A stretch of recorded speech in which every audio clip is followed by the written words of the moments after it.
Hello again. I'm glad you could join me for another chapter of The Tale of Despero by Kate DiCamillo. And we're in the same place as last time because I thought it was so nice and quiet. What a great place to read a book. So we're on chapter 10. Chapter 10 is called, oh, check this out. Someone gave me a bookmark. Wasn't that nice?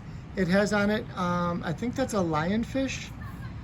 And I remember that they're poisonous. Those long, I don't know if they're feathers or fins.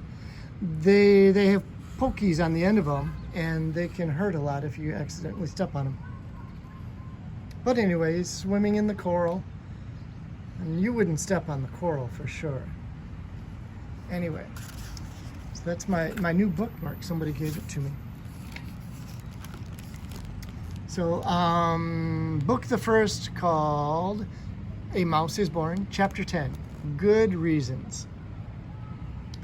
The entire mouse community, as instructed by the most very honored head mouse, had gathered behind the wall of the castle ballroom. The members of the Mouse Council sat atop 3 bricks piled high, and spread out before them was every mouse, old and young, wise and foolish, who lived in the castle. They were all waiting for Despero. "Make way," said Furlow. "Here he is. I've got him. Make way." Furlow pushed through the crowd of mice. Despero clung to his brother's tail. "There he is," the mice whispered. "There he is. He's so small. They say he was born with his eyes open." Some of the mice pulled away from Despero in disgust, and others, thrill seekers, reached out to touch him, his whiskers or paw. "The princess put a finger on him. They say he sat at the foot of a king.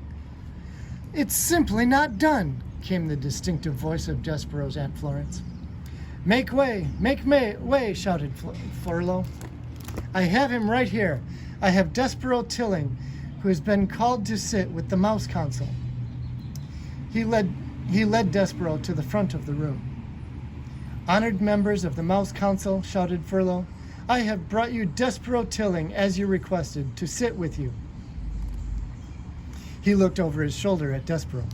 "Let go of me," Furlow said. Despero dropped Furlow's tail. He looked up at the members of the Mouse Council. His father met his gaze, and then he shook his head and looked away. Despero turned and faced the sea of mice. Imagine a whole room filled with mice and mice and mice from corner to corner, from side to side. Whoa. What do you think Despero was feeling right then? "To the dungeon!" a voice cried out. "Straight to the dungeon with him!"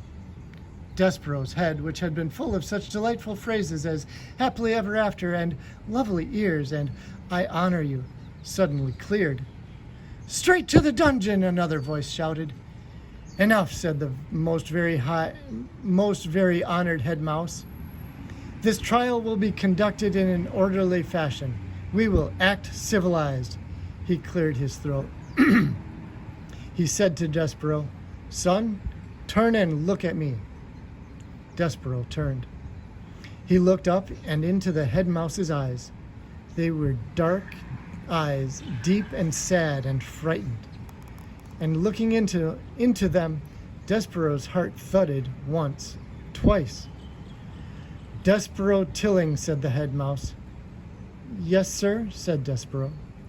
"We, the 14 members of the Mouse Council, have discussed your behavior. First, you will give a chance to defend yourself against these rumors of your egregious acts. Did you or did you not sit at the foot of the human king?" "I did," said Despero. "But I was listening to the music, sir. I was there to hear the song the king was singing." "To hear what?" "The song, sir. He was singing a song about the deep purple falling over sleepy garden walls." The head mouse shook his head. "Whatever you are talking about is beside the point. The question is this, and only this. Did you sit at the foot of the human king? I did, sir.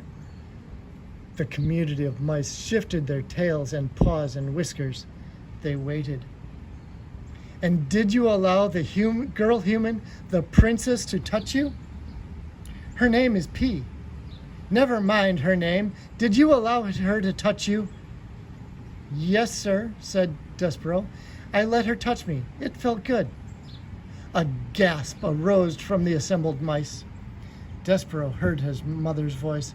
Mon Dieu. It is not the end of the world. It was a touch. What of it? It is simply not done, came Aunt Florence's voice from the crowd. To the dungeon, said a mouse in the front row. Silence, roared the most very high honored head mouse. Silence! He looked down at Despero. Do you, Despero Tilling, understand the sacred, never to be broken rules of conduct for being a mouse? Yes, sir, said Despero. I guess so, but did you break them? Yes, sir, said Despero. He raised his voice. But I broke the rules for a good reasons, because of music and because of love. Love, said the head mouse. Oh, cripes, said Furlow. Here we go. I love her, sir, said Despero. We are not here to talk about love. This trial is not about love. This trial is about you being a mouse, shouted the most very honored head mouse from high atop the bricks, and not acting like one. Yes, sir, said Despero, I know. No, I do not think that you do know, and because you do not deny the charges, you must be punished. You are to be sent, as ancient castle mouse law decrees, to the dungeon. You are being sent to the rats. That's right, shouted a mouse in the crowd. That's the ticket. The dungeon, the rats. Despero's small heart sank all the way to the tip of his tail. There would be no light in the dungeon, no stained glass windows, no library, and no books. There would be no Princess P. But first, said the most very honored head mouse, we will give you the chance to renounce your actions. We will allow you to go to the dungeon with a pure heart. Renounce? Repent. Say that you are sorry you sat at the foot of the human king. Say that you are sorry you allowed the human princess to touch you. Say that you regret those actions. Despero felt hot, and then cold, and then hot again. Renounce her? Renounce the princess? Mon Dieu, shouted his mother. Son, do not act the fool. Renounce, repent.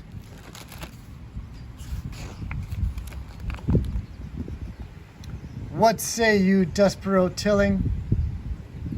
I say no, whispered Despero.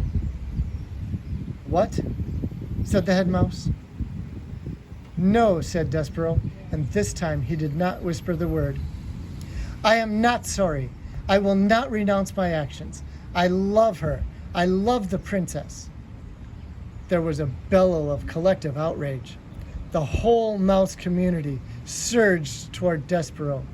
The mice seemed to be one angry body with hundreds of tails and thousands of whiskers and one hungry mouth, opening, closing, and saying over and over again, to the dungeon, to the dungeon, to the dungeon.